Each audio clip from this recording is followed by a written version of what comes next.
Once, in a quiet village nestled where the mountains met the clouds, there lived a young man named Aaron. Though only 80, his eyes seemed far older, filled with thoughts he never spoke and feelings he never shared. His heart carried a weight that no one could see. Aaron lived with his mother in a small clay-roofed house. His father had disappeared long ago, leaving behind only silence and a few fading memories. Since then, Aaron had learned to look strong, even when his soul felt tired. Deep down, he wasn't fighting the world. He was fighting himself. Each morning, as he walked to work, Aaron passed an old, locked iron gate on the outskirts of the village. Behind it stood a forgotten workshop, swallowed by vines and rust. People called it the Silent Foundry. They said it was cursed.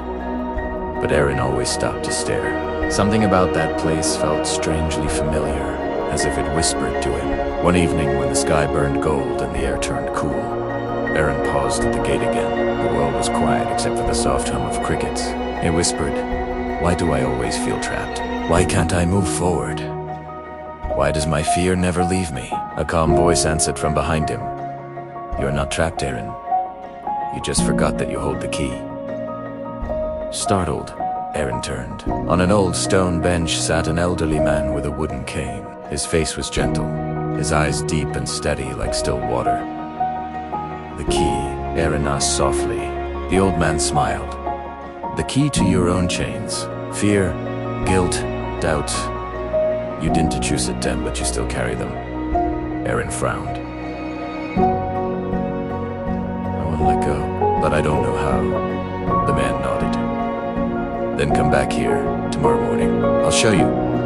The next day, at sunrise, Aryan returned. The man opened the rusted gate and led him inside the workshop. Sunlight slipped through cracks in the roof, lighting up the dust like stars in the air. "This place," said the old man, "is your heart scarred, silent, but still full of light waiting to be seen."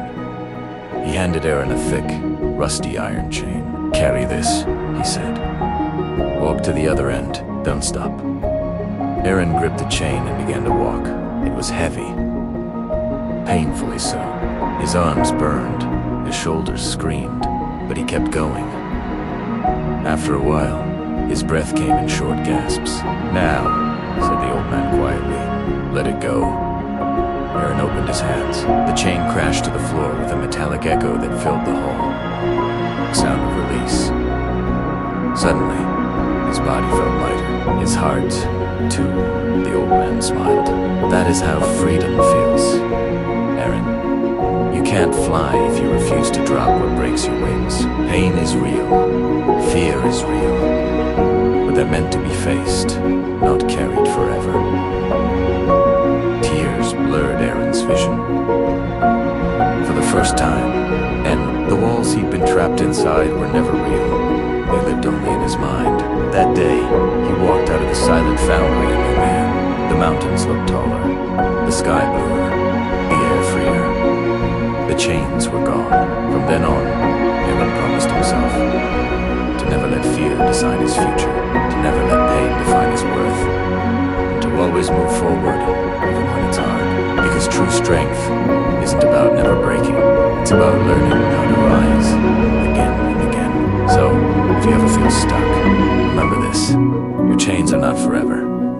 You hold the key, break free, begin again. If this story moved you, tap the like button, share it with someone who needs hope, and subscribe for more stories that awaken your heart. Until next time, stay brave, stay kind, and remember, your freedom begins within.